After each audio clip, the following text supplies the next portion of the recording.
des congères de grêle d'1,5 mètre en Arménie, une puissante tornade aux États-Unis, 20 000 déclarations d'assurance après une tempête au Canada, un blocus de Pierre-Ponce en Papouasie-Nouvelle-Guinée. Les détails de ces événements climatiques et d'autres survenus la semaine dernière sont à découvrir dans ce numéro. Arménie. Le 11 juin, de violentes tempêtes se sont abattues sur les régions de Chirac, Lori, Gegarkunik et Tavouche en Arménie. La situation la plus difficile s'est produite à Gyumri, où une quantité de grêle sans précédent est tombée pendant la nuit. Selon les données satellites, dans certains quartiers de la ville, l'intensité de la pluie a atteint 40 mm par heure. Malgré le beau fonctionnement du système d'évacuation des eaux pluviales, la quantité de précipitations a été si importante que le système n'a pas pu faire face à la charge. Les rues et les cours ont été inondées et de nombreuses voitures se sont retrouvées bloquées par les flots d'eau et de grêle. Par endroits, la hauteur des congères urbaines atteignait 1,5 mètre. La circulation en ville a été pratiquement paralysée et les services municipaux ont dû dégager les routes toute la nuit pour rétablir le trafic. Le même jour, les intempéries ont provoqué un autre incident. Sur la route Erevan-Sevan, dans la région de la ville de Shirin-Savan, une partie d'un pont s'est effondrée après avoir été frappée par la foudre.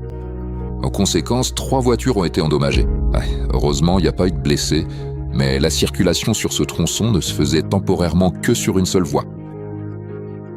Quelques jours plus tôt, une forte grêle avait causé de sérieux dégâts dans la région de Lori. Le 6 juin, une violente averse de grêle s'est abattue sur la commune de Stepanavan, avec des grêlons atteignant parfois la taille d'un œuf de poule. Bien que les intempéries n'aient duré que 15 à 20 minutes, leurs conséquences ont été considérables. Environ 2000 personnes ont déposé une déclaration concernant les dommages subis. Environ 700 voitures ont été endommagées. La grêle a brisé les toits et les fenêtres des bâtiments, endommagé les panneaux solaires, les arbres fruitiers et les terres agricoles, y compris les champs de blé et pommes de terre. Dans l'une des régions agricoles, un berger a été blessé à la tête et au bras. De plus de 60 animaux sont morts dans une ferme ovine. Il convient de noter qu'il n'existe pas de système anti-grêle à Stepanavan, car il n'y en avait pas eu besoin auparavant. De telles stations n'ont été installées dans la commune qu'en zone rurale. Selon les autorités locales, c'est la première fois qu'ils sont confrontés à une catastrophe d'une telle ampleur. États-Unis.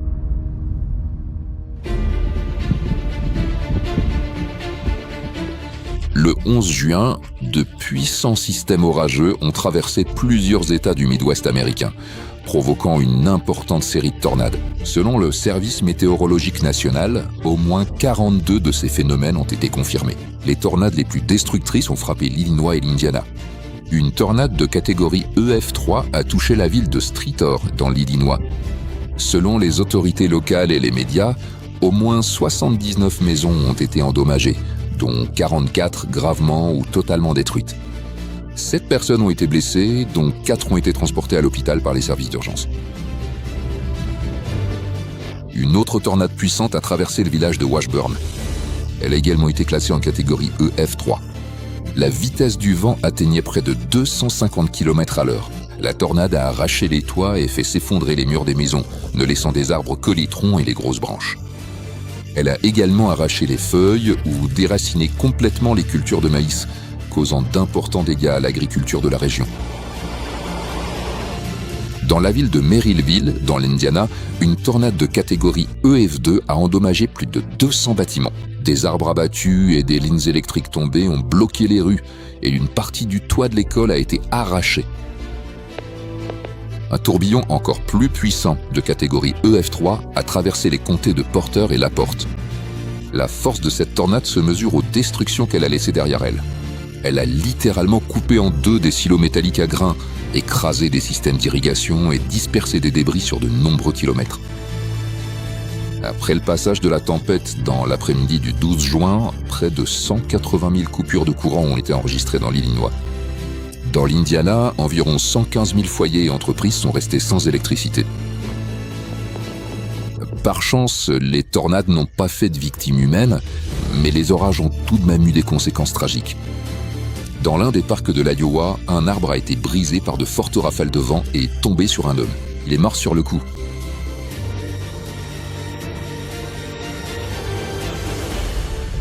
Papouasie-Nouvelle-Guinée. Dans l'une de nos précédentes éditions, nous avons parlé du début de l'éruption du volcan sous-marin Titan Ridge dans la mer de Bismarck, au large des côtes de la Papouasie-Nouvelle-Guinée. Après un mois d'activité ininterrompue, les conséquences se font déjà sérieusement sentir sur la vie de la population locale. Au 8 juin, d'immenses radeaux de pierre ponce, une roche volcanique poreuse, solidifiée, avaient parcouru environ 125 km et atteint les côtes de la province insulaire de Manus. La mer autour des îles semblait s'être pétrifiée. Au 10 juin, l'épaisseur de la couche de pierre ponce atteignait 2 à 3 mètres par endroit sur le littoral. Les villages côtiers se sont retrouvés complètement isolés. Une catastrophe humanitaire est en train de se profiler là-bas. Le problème le plus urgent est le manque de nourriture et d'eau. Il est devenu impossible de se laver dans la mer. C'est pourquoi les habitants sont obligés d'utiliser l'eau potable pour se laver, ce qui épuise rapidement les réserves. La pierre ponce a recouvert les récifs et les prairies sous-marines, bloquant la lumière du soleil, ce qui a entraîné une mortalité massive des poissons. Dans le village de Baon, sur l'île de Luzon, les habitants ont raconté qu'un bateau a failli couler parce que la masse de pierre ponce l'aspirait, comme des sables mouvants. En conséquence, la pêche, les déplacements au marché pour vendre du poisson et des récoltes, faire des achats, ainsi que l'accès aux services médicaux sont devenus impossibles. La liaison maritime avec l'Orangou, la capitale de la province de Manus, a complètement cessé. Selon l'observatoire de Rabaul, du 4 au 9 juin, l'activité du volcan Titan Ridge a diminué, mais ne s'est pas arrêtée, tandis que les anomalies thermiques, au contraire, se sont intensifiées. La taille des formations de pierre ponce continue d'augmenter. L'une d'elles a atteint 5 km de long, 3 de large et environ 5 mètres de profondeur. Selon le volcanologue, de tels radeaux de pierre ponce peuvent dériver pendant des mois, voire des années, jusqu'à ce qu'ils s'imprègnent d'eau et coulent. Suisse. Le 9 juin, le sud du canton suisse du Tessin a été frappé par une violente tempête orageuse.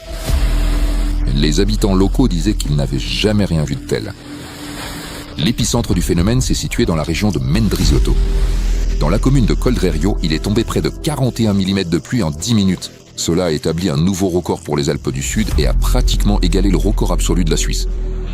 De gros grêlons atteignant par endroits jusqu'à 7 cm de diamètre ont brisé les vitres et les rétroviseurs des voitures et endommagé les toits et les combles des maisons. En quelques minutes, tout est devenu blanc à cause de la grêle et par endroits les routes se sont transformées en rivières de glace. Dans la commune de Balerna, les voitures avaient du mal à circuler dans les rues inondées. L'agriculture a été particulièrement touchée. D'importants dégâts ont été causés aux vignobles, les ceps ont été endommagés ainsi qu'une partie de la future récolte. Canada.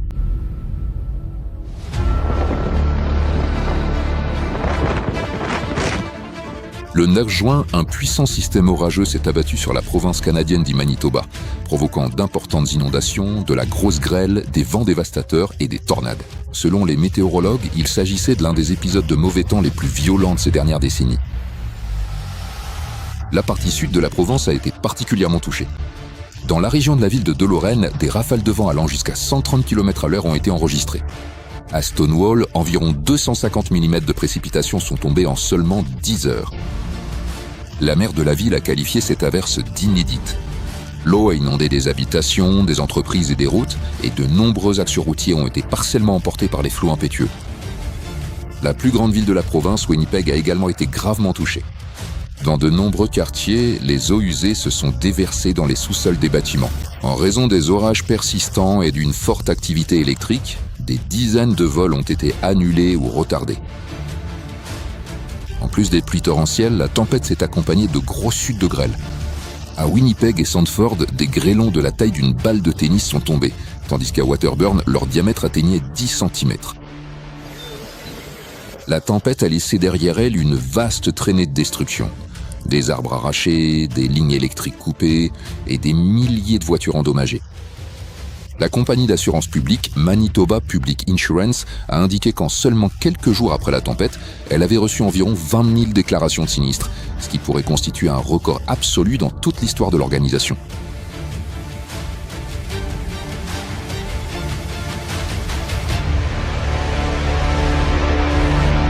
les tempêtes convectives deviennent une menace météorologique de plus en plus marquée partout dans le monde. De plus en plus souvent, les bulletins météorologiques ne mentionnent pas simplement des orages, mais des supercellules qui provoquent des rafales dévastatrices, des pluies diluviennes, de la grosse grêle et des tornades. Et les conséquences de ces phénomènes augmentent déjà plus vite que les villes et les infrastructures ne parviennent à s'y adapter. L'un des marqueurs les plus évidents de ces changements est la grosse grêle. Ainsi, une étude publiée dans la revue scientifique Nature Geoscience examine les orages de grêle, produisant des grêlons de plus de 5 cm, sur la période allant de 1950 à 2023. C'est précisément cette très grosse grêle qui cause les dégâts les plus importants aux biens et aux infrastructures, entraînant souvent des pertes de plusieurs milliards. L'étude a révélé les tendances suivantes.